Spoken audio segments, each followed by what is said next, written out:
மேடை நாகரிகம், சபை நாகரிகம் அப்படின்னு கட்சியில் வந்து பார்த்திங்கன்னா, ஒரு ஆளுமையில் இருக்காங்களோ, இல்லை வந்து புதுசாக வந்து எம்எல்ஏ, எம்பி ஆயிருக்காங்களோ, ஏன் சின்ன சின்ன மீட்டிங்கில் கூட கவுன்சிலிங் சொல்லி தருவாங்க.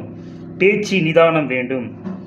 ஒரு விஷயத்தை பற்றி நம்ம பேசுகிறோம்னா, அதுக்கு என்னென்ன வழிமுறைகளை பற்றி பேச வேணும். அடுத்தவர்களை வந்து கடுமையாக விமர்சிக்கணும் ஒரு அரசியல்வாதியே கிடையாது. ஒரு நல்ல தலைவனே கிடையாதுன்னு தான் நான் சொல்லுவேன். ஏன்னா இன்றைக்கி வந்து எதிர்க்கட்சி தலைவர் ஸ்டாலின் வந்து பேசுகிறதுக்கு, வந்து அவரோட பையன் வந்து உதயநிதி பேசுனதுக்கு, இதெல்லாம் வந்து பார்த்திங்கன்னா அந்த ஐயாவாவது ஒரு அனுபவம் உள்ளது, அந்த மாதிரிலாம் பேசுறதுக்கு வாய்ப்பு இல்லை. இவர் இளைய தலைமுறைக்கு ஒரு பாடமாக இருக்கணும். இது உதயநிதி இப்போ இந்த மாதிரி தண்ணி கிண்ணி இந்த மாதிரிலாம் பேசும்போது மக்கள் மனசில் வந்து பார்த்திங்கன்னா தப்பான அபிப்பிராயம் தான் வேணும். எங்கே தண்ணி வரணுமோ அங்கே தண்ணி வரலன்னா இது எப்படி புரிஞ்சுக்கோங்க.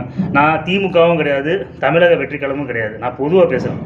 மேடை நாகரிகம், சபை நாகரிகம் மிக மிக முக்கியம். ஏதோ சும்மா பேருக்கு பேசிட்டு போகிறதையும் ஒரு பேச்சாளராகவும் ஒரு நல்ல தலைவனாகவும் ஏற்றுக்க மாட்டாங்க.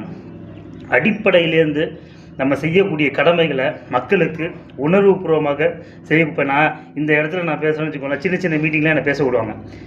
சில நேரத்தில் திட்டக்கூட வந்து சொல்லுவாங்க, பேரெல்லாம் சொல்லி. நான் திட்ட மாட்டேன். ஏன்னா திட்டி அடுத்தவர்களுடைய எதிரியான ஒரு எண்ணங்களையும், மறைமுகமாக ஒரு எண்ணங்களையும் நம்ம வந்து அதை பேர் வாங்கக்கூடாது.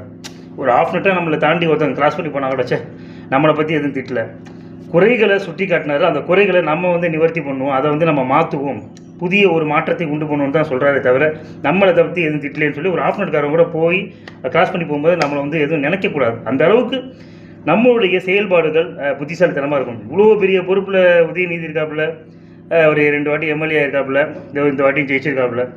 மேடை நாகரிகம், சபை நாகரிகம் இல்லைன்னா தலைவனே கிடையாது. தப்பாக எடுத்துக்காதீங்க, இதுதான் உண்மை.